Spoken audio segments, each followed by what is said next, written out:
千里之行，始于足下. A journey of 1,000 miles begins beneath the feet. We now gather in the Tao to travel the journey together.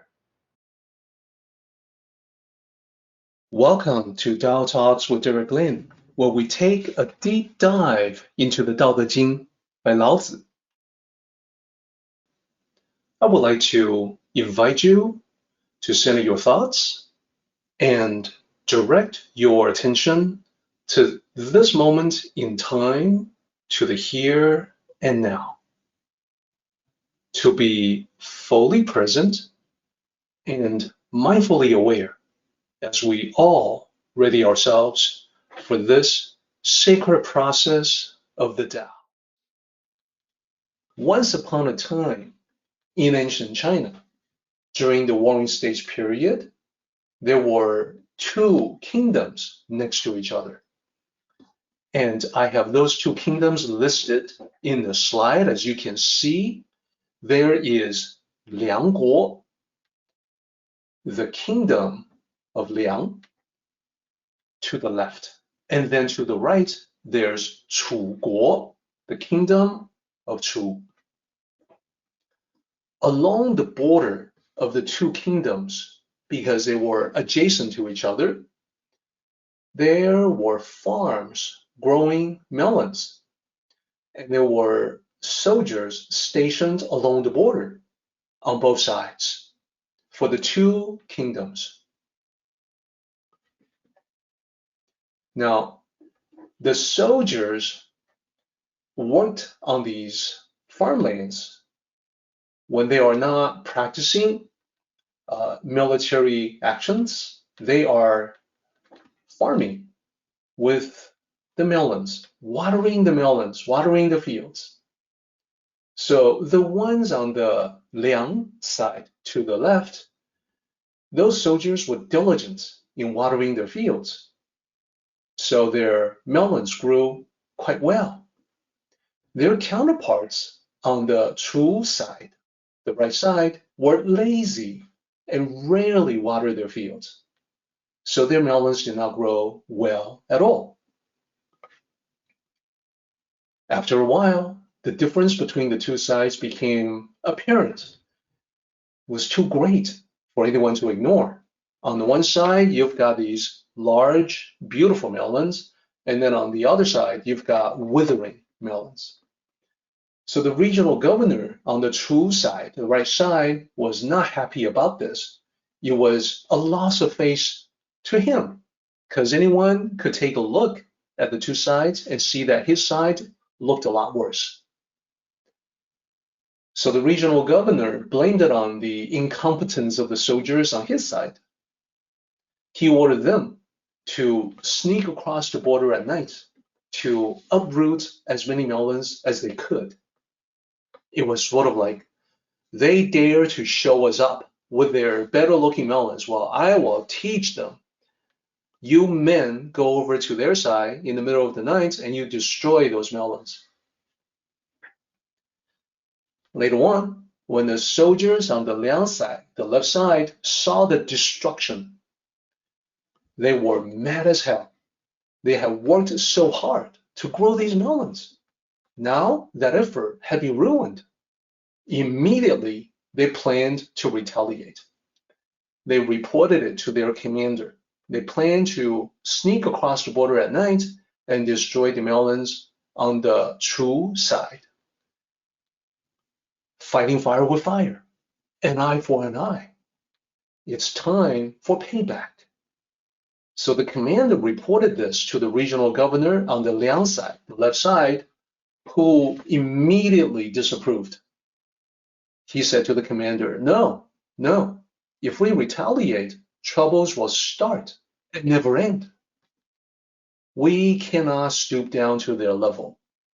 Why should we act in that dishonorable way just because they did it first? That makes no sense at all. Then he ordered the commander, he said, here's what we must do instead. You and the men will cross the border at night, but not to destroy their melons. Instead, I want you and your men to water them and care for them as if they were your own.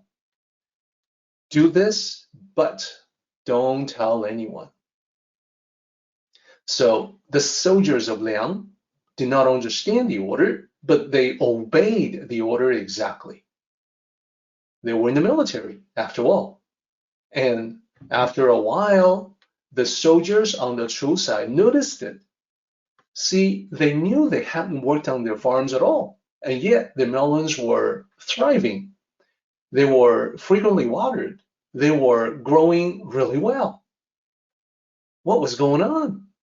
They wanted to know.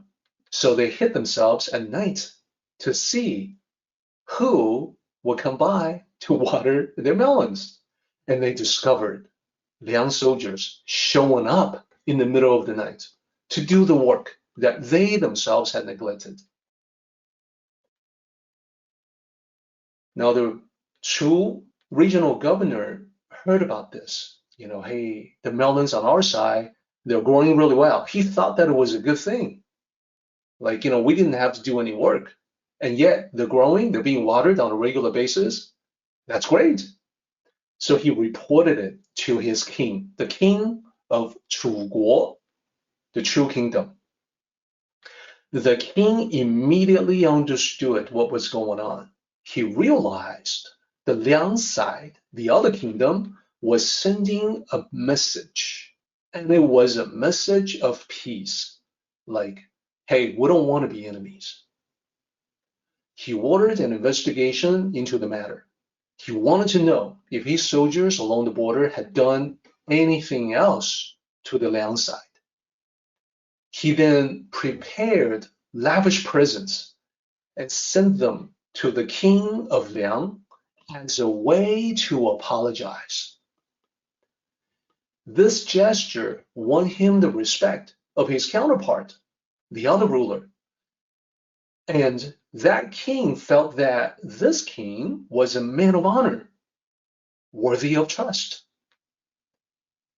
Thereafter, diplomatic relations between the two kingdoms began and flourished, and this led to an enduring friendship and alliance between the two that benefited both kingdoms tremendously.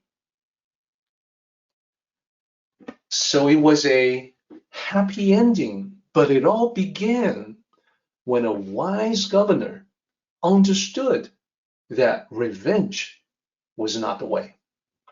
He and his soldiers followed the Tao and framed a response to sabotage that was not retribution, but a demonstration of their virtue. The end.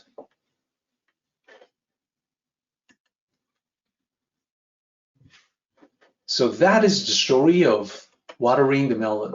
Now, as usual, I would like to talk about the meaning of it.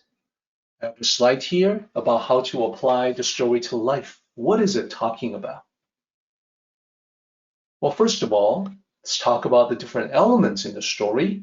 The soldiers of Chuguo, the kingdom of Chu, represent those in your life who have acted against you.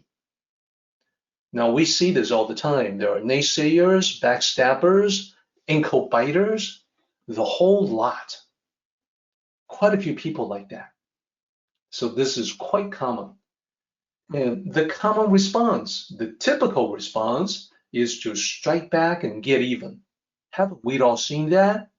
Haven't we all done that ourselves from time to time? Gotta get back. Gotta get even. But then the typical outcome is continuing constant contention and conflict. Exactly the point that was made in the story. So what is the better way? The Tao response to water the melons, how would that map to real life? It means that you must demonstrate awareness. Oh yeah, I know what's going on. I know what you're doing, okay? I know exactly what you're doing. But then you also want to demonstrate kindness. I'm gonna let it go. but I am aware. And the Tao outcome, diplomatic relations in the story, that translates to you winning people over as friends and allies. Of course, we know from experience that such things may be easy for the sage, but not easy for everyday people like you and me. And I must further note, if you pay attention to the elements in the story, it was very deliberate that the soldiers of Liangguo, the side that was diligent, they had the ability to retaliate, but they chose not to. They were ordered by their authority to not do that. They were ordered to respond with kindness, but they did so from a position of strength. So I don't want this story to get twisted when you apply it to life. This is not a story about a victim of abuse, of bullying, who just takes more, and call that showing kindness or showing virtue. No, because the power levels in those situations are not the same as represented in the story. It would not be the Tao for victims to just take more abuse or more bullying. The Tao is that if that is a situation in your life, you must get to a position of strength. You must put some distance between you and the toxic elements in your life so that when you eventually respond with kindness and virtue, you will be doing so with power.